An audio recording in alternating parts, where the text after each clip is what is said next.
मैं हूं प्रभु Pateriya. India news की खास मुलाकात में आज हमारे साथ हैं भारतीय जनता पार्टी मध्य प्रदेश के अध्यक्ष विष्णुदत्त शर्मा। विष्णुदत्त शर्मा जी का 2 साल का कार्यकाल अभी हाल ही में पूरा हुआ है और वो लगातार पूरे प्रदेश के दौरे कर रहे हैं संगठन की मजबूती के लिए।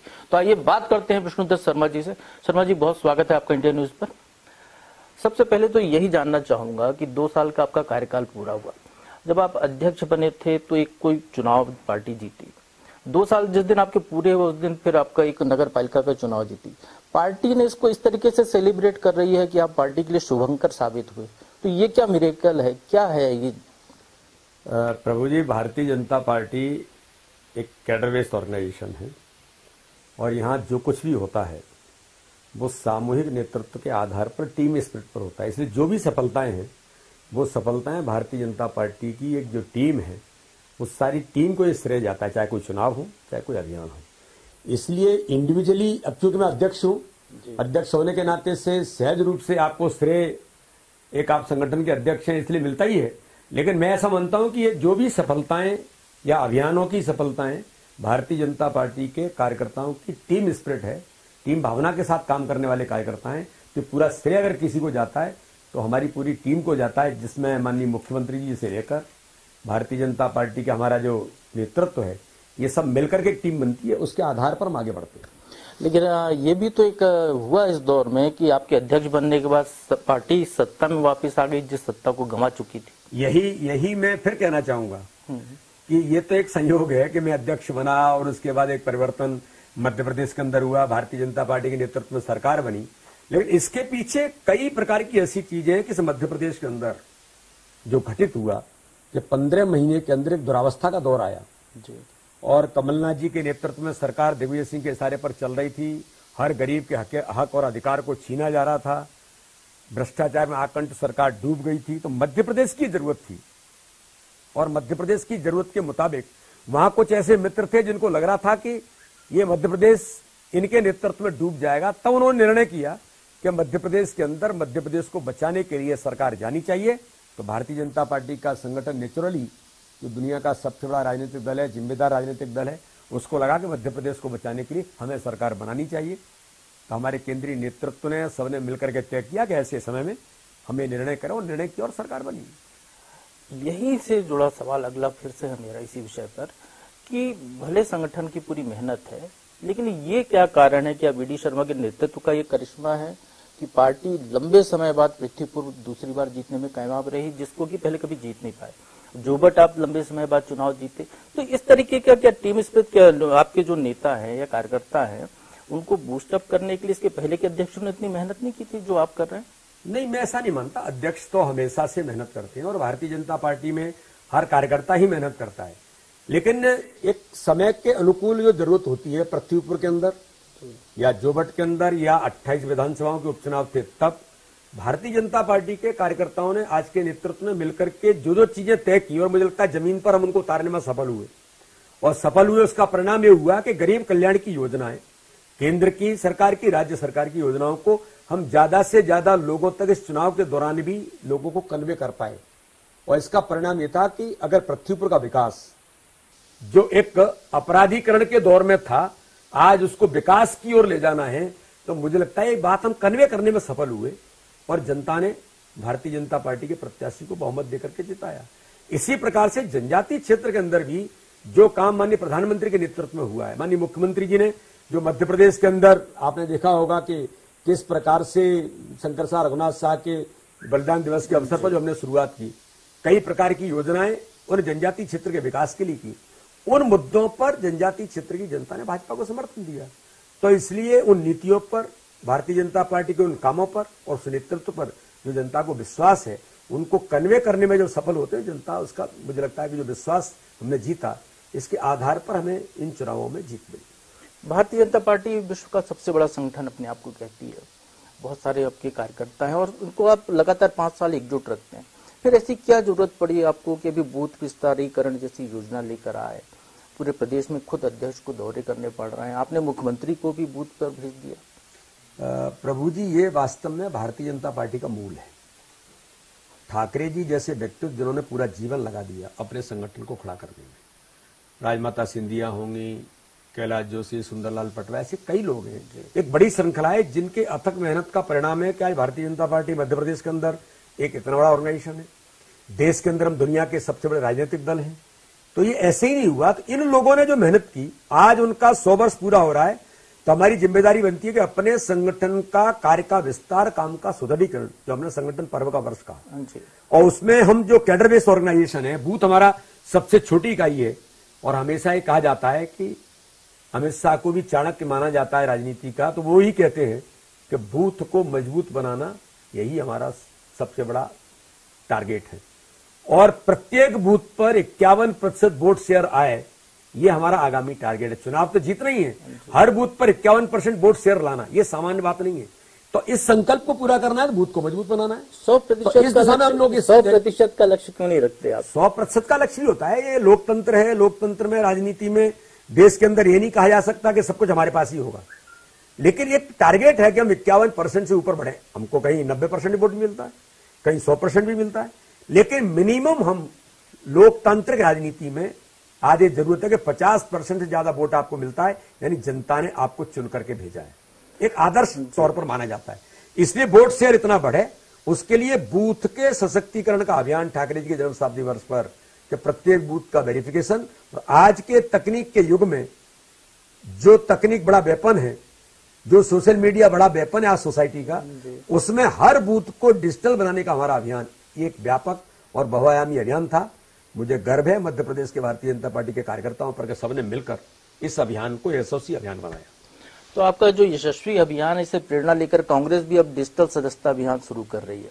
तो क्या आपके जो त्रिदेव बनाए हैं आपने, जो बूथ लेवल पे कांग्रेस के जो डिजिटल सदस्य आ रहे हैं, जिनको वेरीफाई करने वाले, उनका मुकाबला कर पाएंगे? क्योंकि उनने भी लक्ष्य रखा है 90 लाख सदस्य जोड़ने का। मुझे तो लगता है कि अगर कोई विपक्षी दल, कोई राजनीतिक दल कुछ करना चाहता तो अच्छी बात है।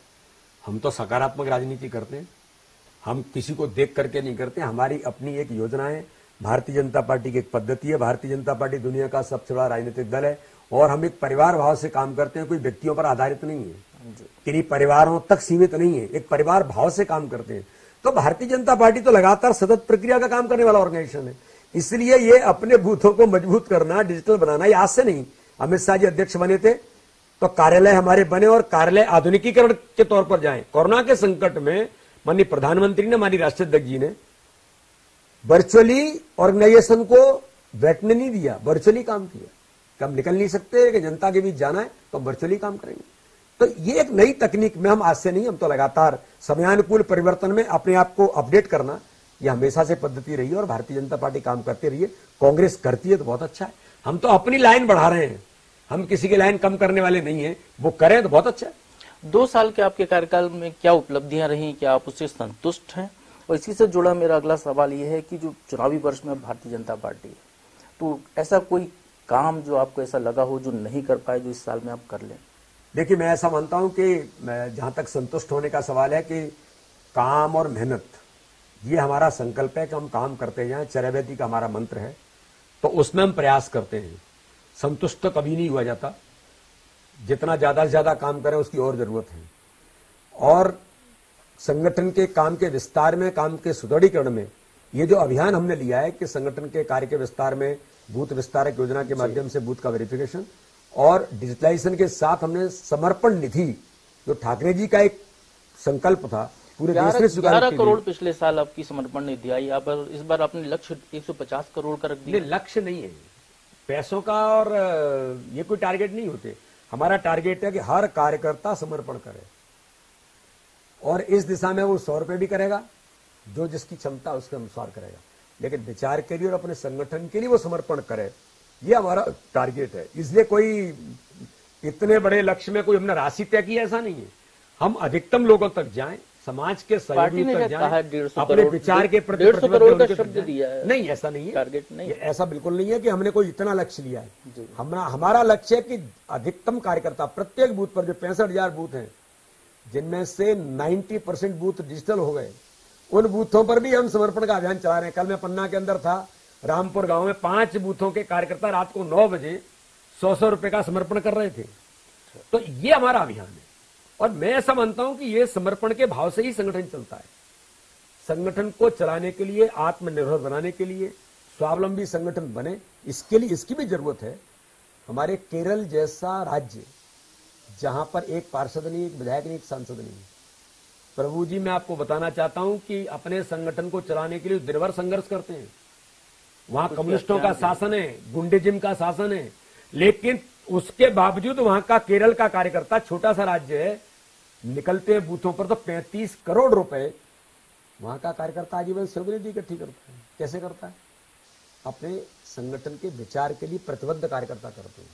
तो इसलिए हमारे समर्पण का अभियान है, जो ठाकरे जी ने एक बड़ा विचार दिया था, एक सच्ची श्रद्धांजलि हम देने का काम कर रहे हैं कि ठाकरे जी आपने जो शुरुआत की थी, हम उसको इस रूप में आपको श्रद्धांजलि देने का काम कर रहे हैं और कार्यकर्ता इस पर आगे बढ़ रहे हैं। चलिए मान लेते हैं ठाकरे जी की जन्म शताब्दी वर्ष में रिकॉर्ड समर्पण निधि आएगी, समर्पित कार्यकर्ता आपकी टीम है, डिजिटल बूथ आपने खड़े कर लिए, कहीं ये जो डिजिटलाइजेशन हुआ, जो आपने इस पूरा बूथ विस्तारीकरण अभियान चलाया, इसकी सफलता में यदि हम देखते हैं तो इस बार संगठन मंत्री गायब है, क्योंकि संगठन मंत्री पद आपने समाप्त कर दिया। तो क्या इस सफलता कहीं कहीं संगठन मंत्री रोड़ा बन रहे थे क्या पार्टी के इस विस्तार में, जिसकी वजह से हटाना पड़ा? इस विचार में मैं ऐसा मानता हूं कि संगठन मंत्री कोई व्यक्ति नहीं होता। संगठन मंत्री पूर्णकालिक ये एक प्रक्रिया है और ये भी एक भाव है, पूर्णकालिक भाव। मैं प्रदेश का अध्यक्ष हूं, लेकिन मैं प्रवास और बाकी सारी चीजें जो हमारे संगठन मंत्री करते हैं वो ऐसे सामान्य कार्यकर्ता भी करते हैं। कई कार्यकर्ता ऐसे जो पारिवारिक हैं, लेकिन वो भी एक संगठन मंत्री की भूमिका में रहते हैं। अब तो जिले और संभाग तो इसलिए मैं ऐसा मानता हूं कि भारतीय जनता पार्टी में जो कैडर बेस्ड ऑर्गेनाइजेशन है, इसमें कार्यकर्ता उस परिकल्पना से ही काम करता है, समय का समर्पण करना। इसलिए आपने देखा होगा कि ठाकरे जी के जन्म शताब्दी वर्ष पर 10 दिन, हर दिन 10 घंटे एक बूथ पर 100 घंटे का समर्पण। किसी ने अपना जीवन समर्पित किया है, किसी ने अपने 10 साल समर्पित किए, किसी ने कुछ किया है। तो हमने इस बार तय किया है कार्यकर्ता 100 घंटे का समर्पण करेगा, जो बड़ी उपलब्धि हमको मिली ठाकरे जी के जन्म शताब्दी वर्ष पर। तो पूर्णकालिक प्रक्रिया में जो हमारे संगठन मंत्री हैं, उनकी अपनी भूमिका थी, वर्षों से काम कर रहे थे, एक प्रक्रिया है। तो इस नाते से कार्यकर्ता ही इस भूमिका में रहते हैं। तो मध्य प्रदेश के अंदर इतने 20,000 से ऊपर 20,863 समथिंग कुछ कार्यकर्ता हमारे ऐसे, जिन्होंने विस्तारक योजना में अपनी भूमिका निभाई और नेताओं ने भी समर्पण किया।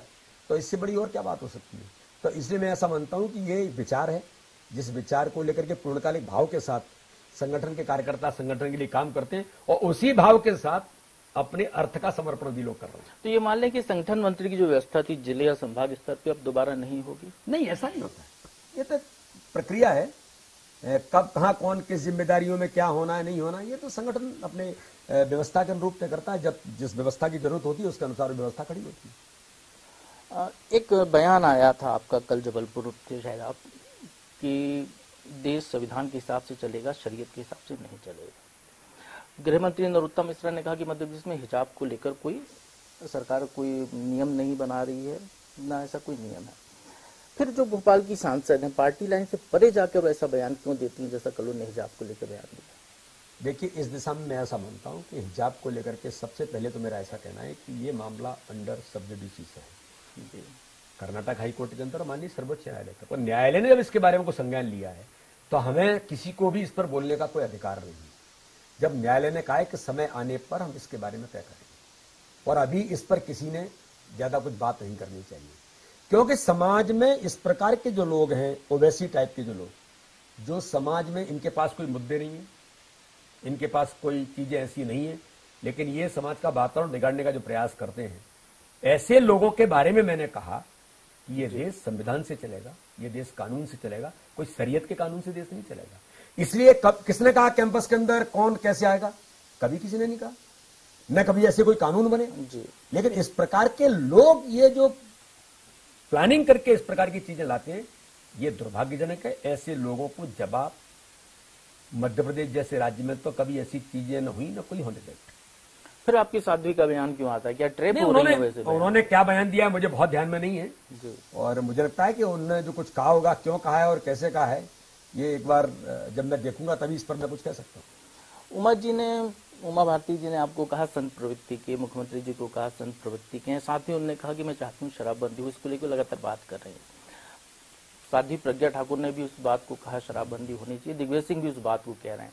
तो ये क्या ये एक अलग अलग सुर आ रहा है, जबकि ये बिल्कुल तय बात है, कई बार इस चीजें आई हैं कि शराब यदि पूरी तरह बंद हो जाती है तो लोग अवैध शराब पिएंगे, उनकी जान चली जाएगी, तो एक लिमिटेशन की बात इसमें हो सकती है। ये आपकी पार्टी से सुर क्यों उठ रहा है? प्रभु जी, एक बात तो मैं जरूर कहना चाहूंगा कि दिग्विजय सिंह जैसे लोग अगर शराबबंदी की बात करते हैं, उनके मंत्री थे, एक उनकी सरकार थी, उमंग सिंगार ने कहा था कि इस मध्य प्रदेश का सबसे बड़ा शराब माफिया दिग्विजय सिंह है, और वो शराबबंदी की बात कर रहा है। और जहां तक शराबबंदी की बात है तो मध्य प्रदेश के मुख्यमंत्री माननीय शिवराज सिंह चौहान ने इसकी शुरुआत की। जब नर्मदा सेवा यात्रा का प्रत्यक्षदर्शी हूं कि नर्मदा के दोनों किनारों पर 1 किलोमीटर तक कोई शराब की दुकान नहीं होंगी। मुझे ध्यान में है कि जब ये निर्णय हुआ था तब अधिकारियों ने कहा था कि इतना बड़ा रेवेन्यू का लॉस होगा, तब माननीय मुख्यमंत्री ने कहा था कि इस लॉस की मुझे चिंता नहीं है। इसका अर्थ है उनकी भावना क्या है? उनकी भावना जो आदरणीय उमा जी चाहती है वही है।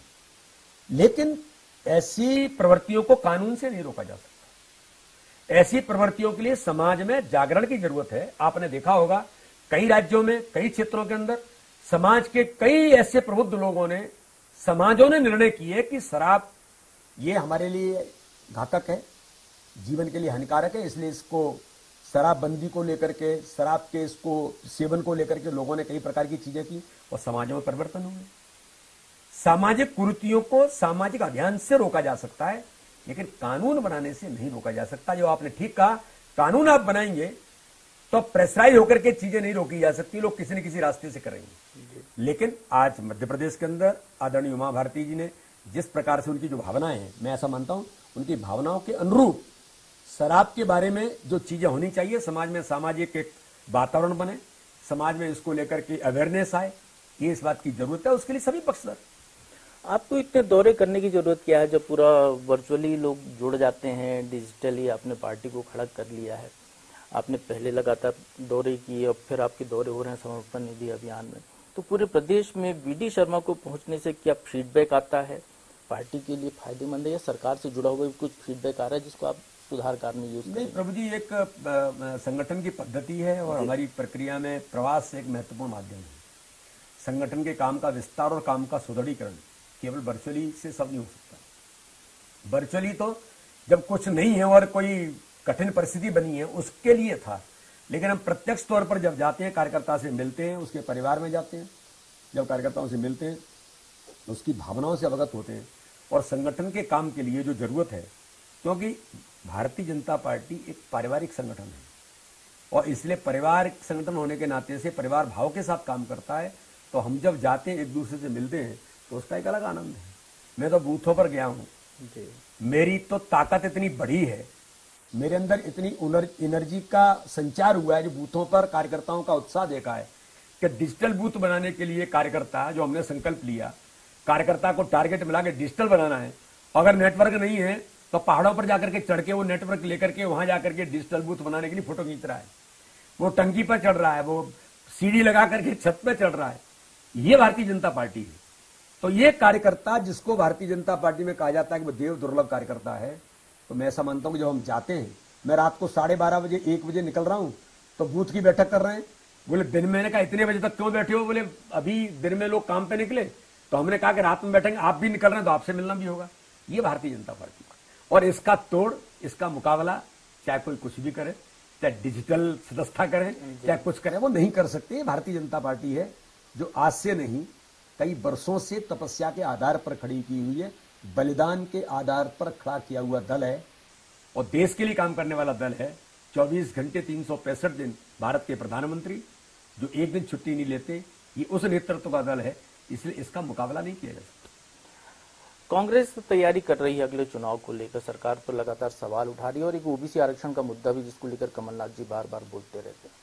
दिग्विजय सिंह के आरोप, अभी अपने जिक्र किया, दिग्विजय सिंह के आरोप पन्ना को लेकर भी कुछ कुछ उठते रहते, तो क्या मसला है? आपको टारगेट क्यों कर रहे हैं वो? नहीं देखिए, मैं तो ऐसा मानता हूं कि मैं तो उनका बड़ा सम्मान करता हूं। वो मध्य प्रदेश के 10 साल मुख्यमंत्री रहे जी।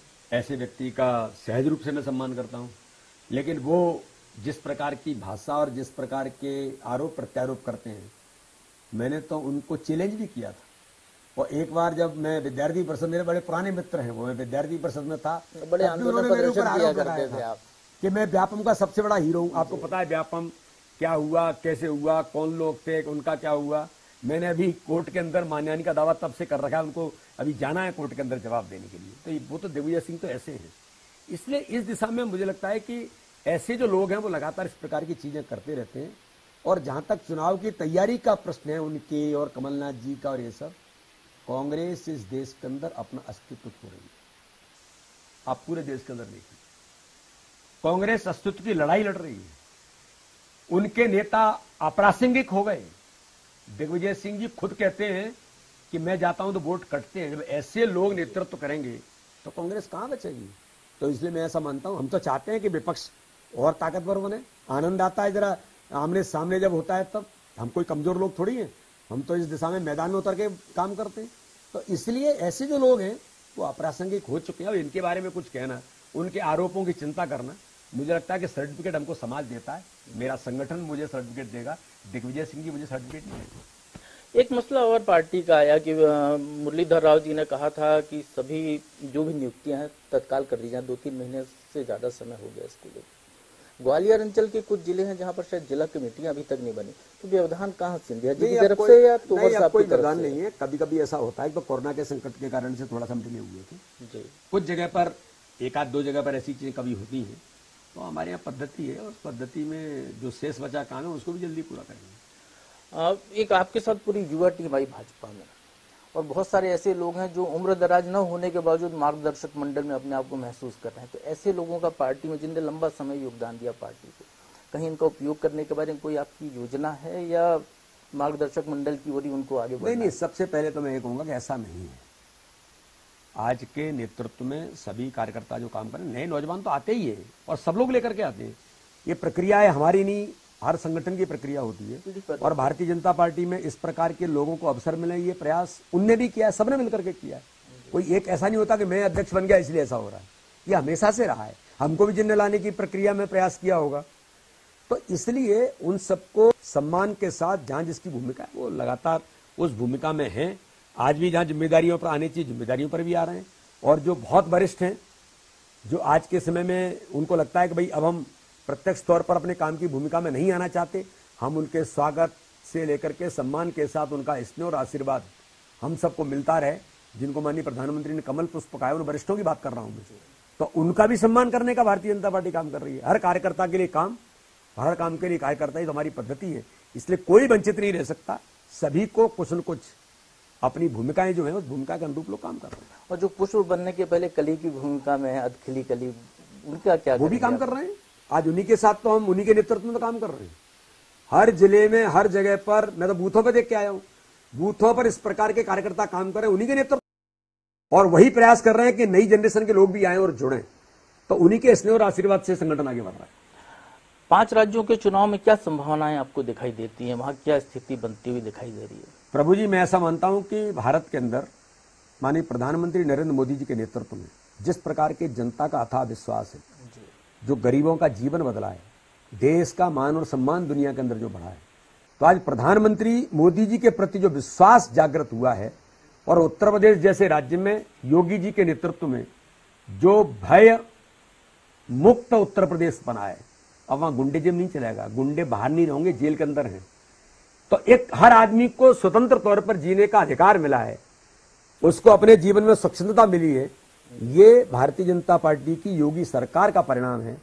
इन मुद्दों पर मैं ऐसा मानता हूं कि उत्तर प्रदेश से लेकर के, उत्तरांचल से लेकर के अन्य सभी राज्यों में भारतीय जनता पार्टी प्रचंड बहुमत की सरकार बनाए। एक अंतिम सवाल आपसे, क्या लक्ष्य लेकर चल रहे हैं आप 2023 के लिए मध्य प्रदेश में, और ये जो आपका आखिरी साल है इसमें पार्टी के लिए क्या नया करने वाले हैं? देखिए, हमारा ऐसा मानना है कि हमने अपने संगठन के काम के सुदृढ़ीकरण में, बूथ विस्तार योजना में बूथों का जो फिजिकल और डिजिटल वेरिफिकेशन किया, ये तंत्र हमको जो विकसित करना था, तंत्र हमारा एक बड़े पैमाने पर नीचे तो विकसित हुआ है। इसको और एक्टिवेट करने के लिए गरीब कल्याण की योजनाएं जो माननीय प्रधानमंत्री और माननीय मुख्यमंत्री के नेतृत्व में हर गरीब तक, हर समाज वर्ग तक, नीचे तक पहुंचना, इस तंत्र के माध्यम से हमारा टारगेट है कि आगामी समय में कि प्रधानमंत्री आवास योजना से लेकर के, उज्ज्वला योजना से लेकर के आयुष्मान भारत, कि हर गरीब को 5 लाख रुपए का फ्री में इलाज कराने का अधिकार प्रधानमंत्री ने दिया है। तो हर बूथ पर लोग इससे लाभान्वित हो रहे हैं कि नहीं हो रहे हैं।